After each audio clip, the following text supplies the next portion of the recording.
ओम सौराष्ट्रे सोमनाथं च श्रीशैले मल्लिकार्जुनम् उज्जैन्यां महाकाल ओंकारममलेश्वरं परल्यां वैद्यनाथं च डाकिन्यां भीमशंकरं सेतुबन्धे दुरामेशं नागेशं दारुकावणे वाराणस्यां तु विश्वेशं त्र्यम्बकं गौतमी तटे हिमालये तु केदारं कुशमे सन्त शिवालये एतानि ज्योतिर्लिङ्गानि सायं प्रातः पठेन्नरः सप्तजन्म कृतं पापं स्मरणेन विनश्यति। नमस्कार, स्वागत है आपका आचार्य वाणी में। मैं आचार्य डॉक्टर विक्रमादित्य आपके साथ हूँ। आज का विषय हमारा है वृश्चिक राशि वालों के लिए ग्रहों का योग इस जुलाई के अंतिम भाग में किस प्रकार का रहेगा। देखिए, आपकी राशि के स्वामी वृश्चिक राशि वालों मंगल महाराज हैं और मंगल महाराज परिवर्तन की राह पर चलते चले जा रहे हैं, लेकिन मंगल इस वक्त दंगल करने की योग बना रहे हैं। जी हाँ, मंगल दंगल की मूड में है, बिल्कुल ध्यान रखना पड़ेगा। वृश्चिक राशि वालों, यदि आपने थोड़ी उग्रता करी तो दंगल होने को बिल्कुल तैयार है। ये बात आपको खास तौर पर ध्यान रखनी चाहिए। और इस विशेष तौर पर ग्रहों के योग को यदि समझें तो आपकी राशि के दृष्टिकोण से इस वक्त आपको बहुत फूंक फूंक के कदम रखने की ज़रूरत है। ये कोई डराने की स्थिति नहीं है। ज्योतिष कई बार लोग कमेंट में लिख देते हैं, बहुत सारे लोग अपने अपने बहुत ज़्यादा बुद्धिमानता तो संसार में बहुत हैं, एक हम ही मूर्ख होते हैं, बाकी सब तो संसार में सब बुद्धिमान ही होते हैं। इस बात को हमको मान के चलना ही चाहिए। तो ऐसे में बहुत सारे लोग अपना एक्सपर्ट ओपिनियन डालने की कोशिश करते हैं। तो ध्यान रखो भैया, दुनिया को समझदार मानते हुए कार्य करो। अपने आप को थोड़ा इस वक्त जो ऐसी स्थिति में चलो, वृश्चिक राशि वालों खास तौर पर, कि आपकी राशि इस वक्त द्वंदात्मक स्थिति है। कारण भी समझ लीजिए, शनि मंगल का टकराव पूरी तरह से बिल्कुल एक दूसरे के सामने तलवार लेकर ग्रह उपस्थित है। शनि मंगल आमने सामने है, बुध वो उनका परस्पर विरोधी योग बनता दिखाई दे रहा है। इसके साथ साथ बृहस्पति ज्ञान के देवता आपकी राशि के दृष्टिकोण से यदि हम देखें तो इस वक्त जहां वो स्थित हैं वहीं विराजमान होने जा रहे हैं शुक्र महाराज भी। और दोनों के दोनों इस वक्त अपनी मिस्ट्री का खेल करते दिखाई दे रहे हैं। बुद्धि में तर्क वितर्क कुतर्क, तर्क वितर्क को समझ में आता है, कोई दिक्कत नहीं, चलो संसार में चलता है, लेकिन कुतर्क भी उपस्थित होता दिखाई दे रहा है। और दुस्साहस से बचने का आपको खास तौर पर ध्यान रखते हुए कार्य करने की ज़रूरत है। और ऐसे में बुद्धि के देवता बुध जो है वो कहीं ना कहीं अस्त होते चले जा रहे हैं। और ऐसे में भाग्य में बैठकर बुध का अस्त होना आपके लिए थोड़ा भारी पड़ सकता है। ध्यान रखना पड़ेगा आपको, कब कौन से ग्रह योग चल रहे हैं, कहाँ कौन से योग बना रहे हैं। और बुद्धि में ही चल रहे हैं शनि महाराज, और वो भी वक्री हैं। तो ध्यान रखना पड़ेगा इन सब चीज़ों को क्या कुछ करना है। बहुत आसान तरीका है, इन ग्रहों के निवारण, कष्टों का निवारण करने के लिए बहुत आसान तरीका है। एक लोटा जल, क्या करना है उसका वो हम बताएंगे आपको। आपकी राशि के दृष्टिकोण से कैसे बन रहे हैं योग, कब कौन सी स्थिति में आपको कौन से मार्ग को पकड़ना है, हर रोज़ के भविष्यफल को जान लीजिए। सबसे पहले बात कर लेते हैं 21 जुलाई की, सोमवार का अवसर, सावन के कृष्ण पक्ष के सोमवार के दिन सप्तमी जो एकादशी तिथि का योग बन रहा है। और इस एकादशी को कामिका एकादशी कहा जाता है, कृष्णा एकादशी कहा जाता है। इस दिन आपके ग्रह आपको बिल्कुल बहुत सारी चीज़ें क्लियर दिखा रहे होंगे। बहुत सारे विचार मन में ऐसे आ रहे होंगे कि बहुत सारी चीज़ें आपको दिखाई दे रही होंगी, क्या क्या घटनाएं किस प्रकार से घट रही हैं। बिल्कुल बहुत सारी चीज़ें आपके कंट्रोल में बनती दिखाई दे रही हैं। चीज़ें कोशिश करें शांत भाव से समझकर कार्य कर लोगे तो बहुत अच्छा रहेगा। जो इंट्यूशन हो रहा है ना मन में मस्तिष्क में, उस पर अनुसार करने का प्रयास करें। सुबह सुबह एक काम करना, सावन का सोमवार है, दूसरा सोमवार का सुंदर योग बन गया है। तो ऐसे में कोशिश ये करें इस दूसरे सोमवार पर भगवान का सुबह सुबह अभिषेक करने का प्रयास करें। इस दिन कृष्णा एकादशी भी है। कहा जाता है कि तुलसी के पत्तों के साथ मंजरी जो बीज आ रहा होता है, ओम नमो भगवते वासुदेवाय कहते हुए शालिग्राम जी का स्नान करा के उनको अर्पित करने का प्रयास करें। कावड़ धारण का मुहूर्त भी बनता दिखाई दे रहा है। ये छोटे छोटे उपाय शास्त्र में वर्णित हैं। देखिए, एक लोटा जल लाने के लिए श्रद्धा के साथ कहाँ कहाँ लोग ट्रेवल करते हैं, उसके बाद लेकर आते हैं और फिर भगवान पर अर्पित कर देते हैं। श्रद्धा की पराकाष्ठा ही है, विश्वास की पराकाष्ठा ही है। कोई भक्ति के में सराबोर होकर किस प्रकार से भगवान के लिए निमित्त इस कर्म को करता है, और ये कर्म आपके समस्त कष्टों को बिल्कुल बहा सकता है।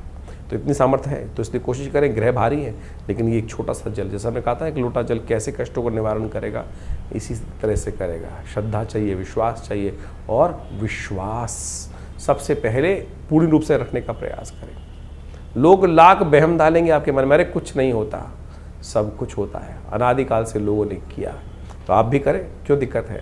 विवेकानंद योगाश्रम में हमने अपने आश्रम पे इस दिन सावन के सोमवार के दूसरे सोमवार के अवसर पर बड़ा विशाल शिवलिंग रुद्राभिषेक रखा है, तो आप शाम को वहाँ भी आ सकते हैं।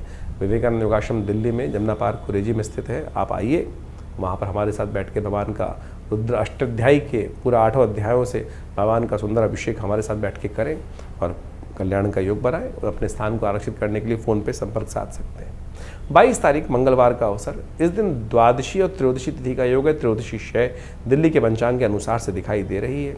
ग्रहों का परिवर्तन का योग बन रहा है और आपकी राशि के दृष्टिकोण से यदि आप थोड़े से अपने आप को सही दिशा में डाल पाए तो ग्रहों के नक्षत्रों के दृष्टिकोण से लाभ की स्थिति बना सकते हैं, लेकिन थोड़े खर्चे भी बढ़ते दिखाई दे रहे हैं, ध्यान रखना पड़ेगा।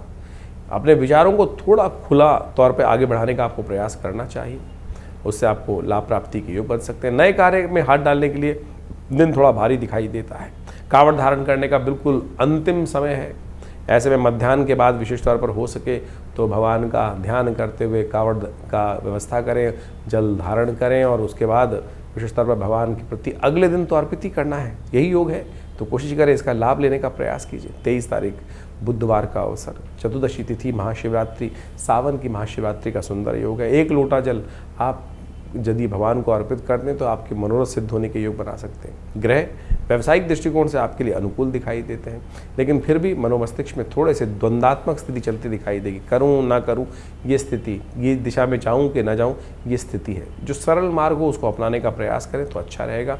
जहाँ भी हाथ डालोगे ना कहीं तो पॉजिटिव ही होगा, नेगेटिव नहीं होता दिखाई दे रहा है, इसलिए बस आगे बढ़ने का प्रयास करो, चीज़ें अच्छी इसी प्रकार चलती दिखाई देंगी। नेगेटिव भाव मन में मत लाओ, इस बात का ध्यान रखते हुए कार्य करोगे तो बहुत अच्छा रास्ता बना सकते हो। इस बात का कार्य करने की ज़रूरत है। बहुत ज़्यादा नरम ना बहुत ज़्यादा गर्म, इस बात का ध्यान रखते हुए कार्य करना है। बहुत ज़्यादा गर्म गुस्से में रहोगे, बहुत ज़्यादा बिल्कुल भाई साहब आपके पैरों में बैठा हूँ ऐसा भी रहोगे तो बैलेंस होकर रहो तो अच्छा रहेगा आपकी राशि के दृष्टिकोण से।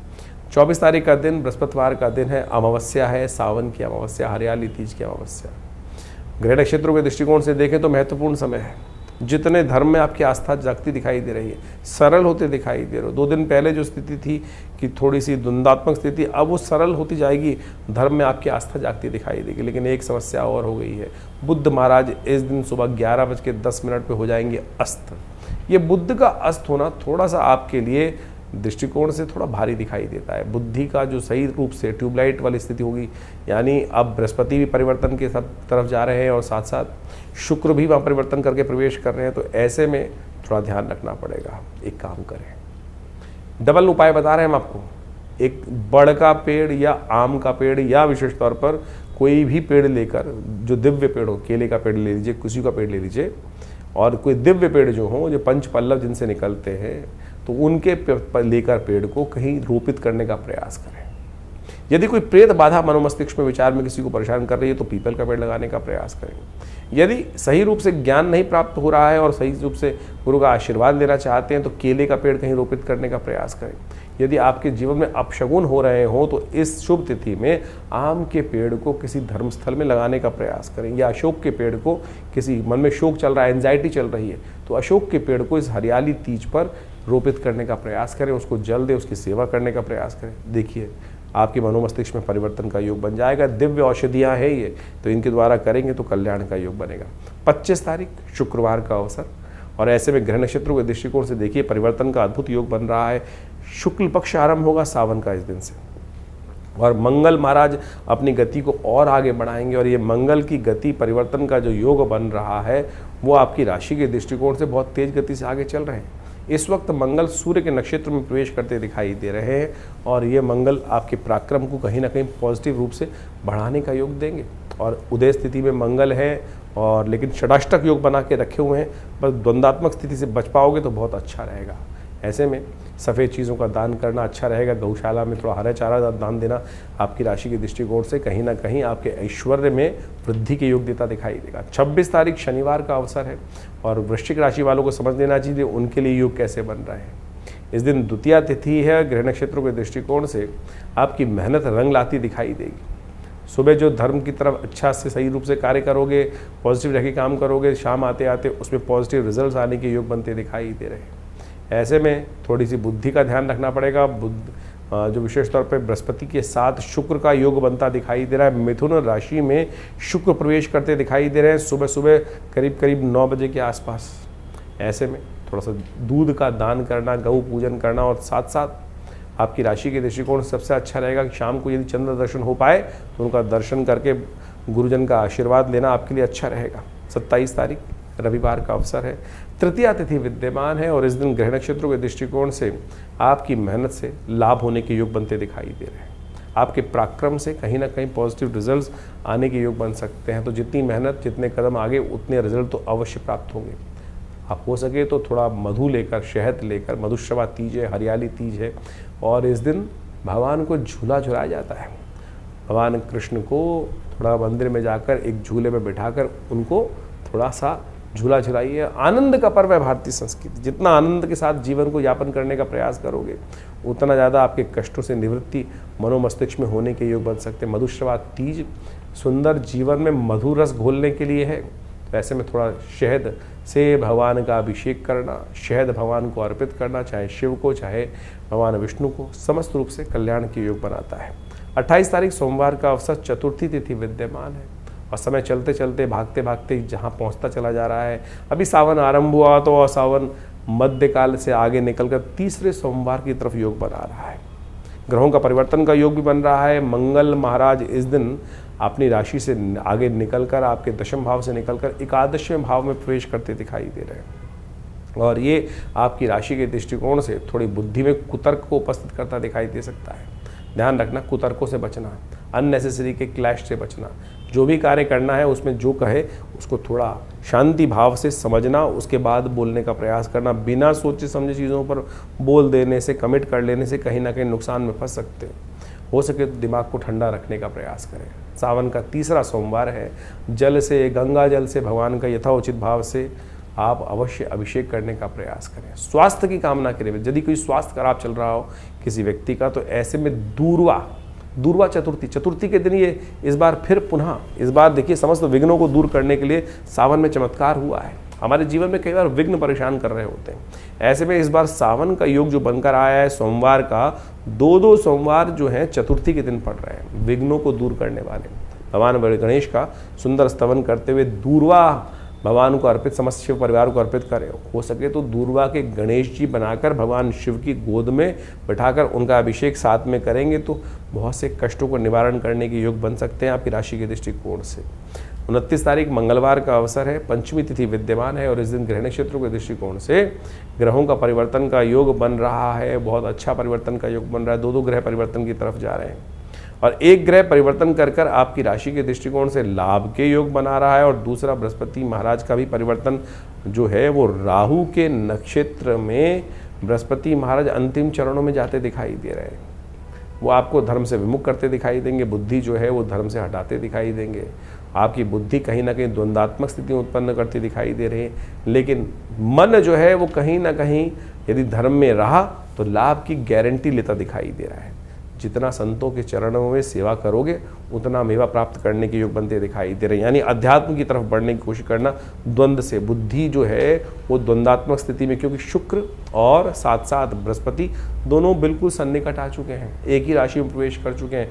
वो बुद्धि को बंद कर रहे हैं, लेकिन चंद्रमा कहीं ना कहीं लाभ देने के योग बनाता दिखाई दे रहा है। सरल होकर काम करने का प्रयास करो, संत महात्माओं के चरणों में उनका आशीर्वाद लो, दूर से उनकी सेवा करने का प्रयास करो, देखो कल्याण होने के योग बन जाएंगे। 30 तारीख बुधवार का अवसर और वृश्चिक राशि वालों के लिए ग्रह योग क्या कह रहे हैं वो भी जान लीजिए। षष्ठी तिथि है इस दिन बुध महाराज जो हैं वो शनि के नक्षत्र में प्रवेश करें। अस्त हो चुके हैं बुध, इनका कोई बहुत ज़्यादा लाभ होता दिखाई नहीं दे रहा है। शनि के नक्षत्र में जाएंगे तब भी, लेकिन अस्त हैं तो प्रभाव शून्य रहेंगे।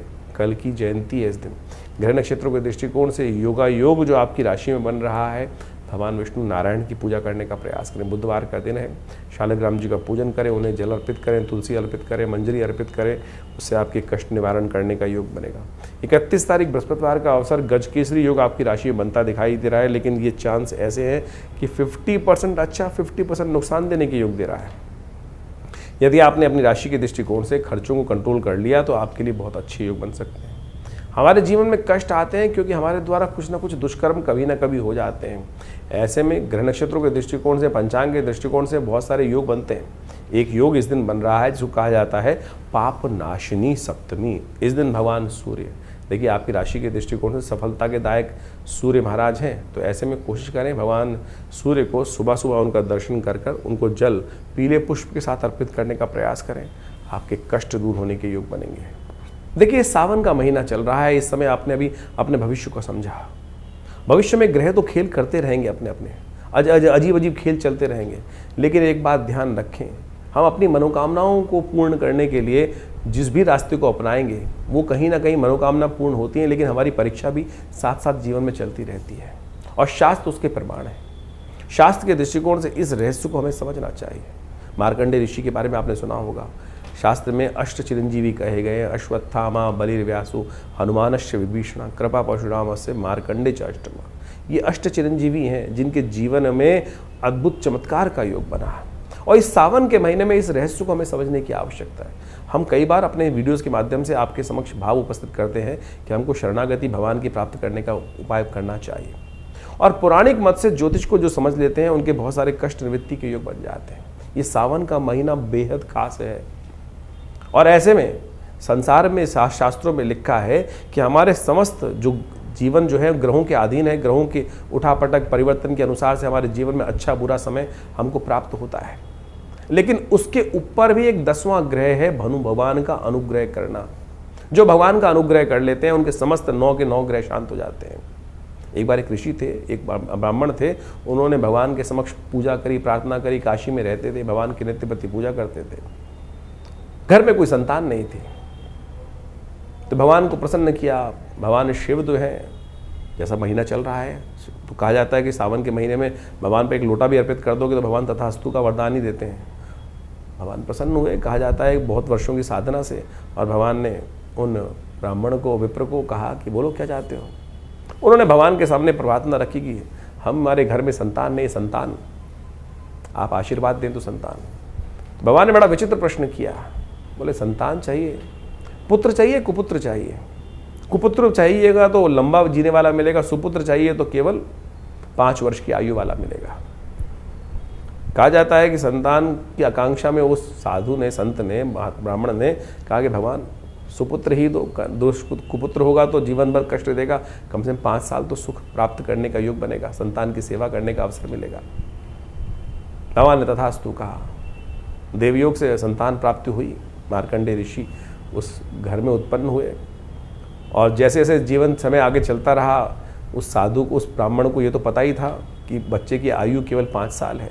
4 साल बड़े सुंदर निकल गए, 1 वर्ष रह गया। मन में ऐसे भाव थे कि अब बचा कहाँ है, समय सुख का बस अंतिम समय है, बालक का जीवन केवल 1 वर्ष शेष रह गया है। तो कहा जाता है कि उन्होंने कई जगह जन्मपत्री दिखाई, तो उन्होंने कहा कि किसी संत का आशीर्वाद मिल जाए तो इसके समस्त जो है कष्ट निवृत्त हो सकते हैं। संत का आशीर्वाद इतना चमत्कारी होता है, इसलिए हम कई बार आपको कहते हैं कि जहाँ भी संत हैं उनको दर्शन करके लाभ लेने का प्रयास करें। तो मार्कंडेय ऋषि के जीवन में घटना घटी कि उनके पिता को कहा किसी ज्योतिषी ने कि भाई संत का आशीर्वाद चाहिए, संतों का आशीर्वाद। बोले संत कहाँ ढूंढने मिलेंगे, संत कहाँ ढूंढूं। बोले तुम तो ये छोड़ो, कौन है कि संत नहीं, सबका ही आशीर्वाद लेने का प्रयास करो, हो सकता है भाग्य से कोई ना कोई मिल जाए। बोले क्या करूं।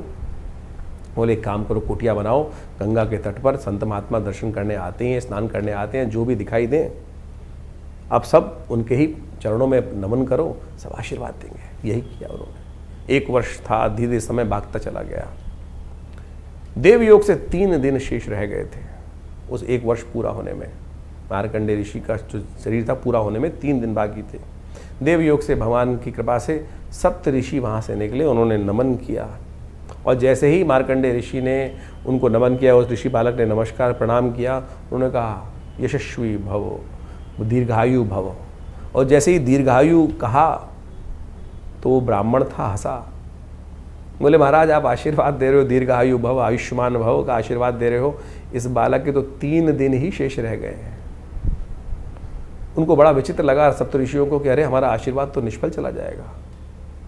उन्होंने विचार किया और उन्होंने ब्राह्मण से कहा कि अरे ब्राह्मण एक काम करो, अब 3 दिन तो रह ही गए हैं, तो इस बालक को हमको ही दे दो, हमारे साथ ही जाएगा, कुछ ना कुछ योग बनेंगे।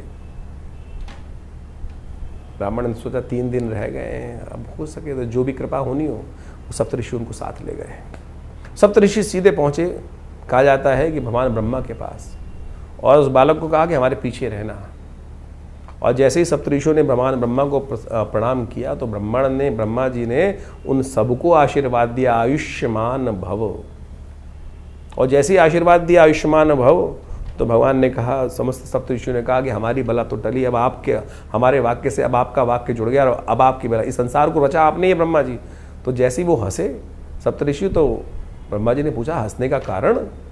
बोले इस बालक की आयु के 2 ही दिन शेष रह गए हैं, अब तो कल इसकी मृत्यु होनी, और आपने तो आयुष्मान भव का आशीर्वाद दे दिया। अब हमने पहले दिया था, पूरी वृत्तांत सुनाया, पहले हम फंस रहे थे, आपको भी फंसना है। आप अपनी वाक्य को कैसे रखेंगे, मर्यादा कैसे रखेंगे अपने आशीर्वाद की, वो आपके ऊपर है। ब्रह्मा जी ने विचार किया, बोले अब तो एक ही रास्ता है कि जो संसार में जो सबसे पराशक्ति है वही इस कष्ट से निवृत्ति का मार्ग दे सकती है। कहा जाता है कि भावी मेट सके त्रिपुरारी, सब लोग वहाँ पर चलकर भगवान शंकर के द्वार पहुँचते हैं। भगवान शंकर के जब द्वार पहुँचते हैं तो वही प्रणाम, सबने प्रणाम किया और भगवान शंकर ने आयुष्मान प्रदान किया, यशस्वी भव, आयुष्मान भव। भगवान के समक्ष तो जो भी जाएगा आशीर्वाद देगा। आपके समक्ष भी कोई आता है तो आप यही आशीर्वाद देते हैं ना, ये थोड़ी देखते हैं कि कौन कैसा पात्र है। जब झुका तो आशीर्वाद स्वयं निकलेगा, और जैसे ही वो बालक त्या समस्त झुके तो वो आशीर्वाद निकल गया। तो सबने भगवान के समक्ष कहा, भगवान आप ही कर सकते हैं, आप ही का आशीर्वाद है, यही कर सकते हैं। भगवान ने देखा क्या हुआ, तो उस बालक को देखते ही भगवान को याद आया, तो ये हमारा ही आशीर्वाद से दिया हुआ पुत्र है, और अब आशीर्वाद दे दिया। तो भगवान ने उनको सप्तऋषियों का, तुम जाओ, इस बालक को यहीं छोड़ जाओ। और जब ये इस बालक को वहीं छोड़ दिया, शाम के समय का समय था, यमराज आए, और यमराज ने उस दिन अपना जैसे ही फंदा उस मार्कंडे ऋषि के गले में डाला, ओम नमः शिवाय का जप करते वो शिव से चिपट गए। भगवान ने त्रिशूल लेकर जैसे ही यमराज की तरफ आक्रमण किया, अरे मेरा नाम ले रहा है भक्त, इस पर तुम अपना फंदा डाल रहे हो। तो यमराज ने कहा, भगवान आप ही का दास हूँ, आप ही के संसार के क्रम को चलाने का कार्य करता हूँ, आपने जो दायित्व दिया है। तो भगवान ने बड़ा विचित्र उनको जवाब दिया कि आशीर्वाद मेरा है, मैंने ही आयु दी थी, तो इसको मेरे अनुसार ही तुमको समझना पड़ेगा। बड़ा सुंदर शास्त्र में व्याख्यान मिलता है कि भगवान ने किस प्रकार से मार्कंडे को अमर किया। तो भगवान ने कहा कि एक बात समझो कि किस प्रकार की स्थिति है। ये सावन का महीना इतना सुंदर है कि ऐसे में भगवान शिव की आराधना कर कर आप समस्त अपने जीवन के कष्टों को दूर कर सकते हो। इस भाव को हमें समझने की आवश्यकता है। तो कहा जाता है भगवान ने यमराज से कहा कि एक बार बताओ कितने वर्ष की आयु दी थी। बोले 5 वर्ष की आपने आयु दी थी। 5 वर्ष की आयु। बोले 5 वर्ष किसके थे? 5 वर्ष मेरे अनुसार चलेंगे, गणना मेरे अनुसार चलेंगी या तुम्हारे अनुसार चलेंगी? बोले भगवान आप ही बताएं किसी करना। बोले मेरी गणना के अनुसार से मैंने 5 वर्ष की आयु दी, तो 5 वर्ष मेरी गणना के अनुसार से चलेंगे, तुम्हारी गणना के अनुसार से नहीं चलेंगे। इस संसार में कहा जाता है कि जो कई कल्प, एक ब्रह्मा के जीवन में कई कल्प विराजते हैं, और भगवान तब उनका जो आयु पूरी होती है। कई कल्प जब बीत जाते हैं, कई कल्प बीते, तब ब्रह्मा जी की वो आयु निकलती है। और भगवान शिव के एक दिन में 10 ब्रह्मा की आयु निकल जाती है।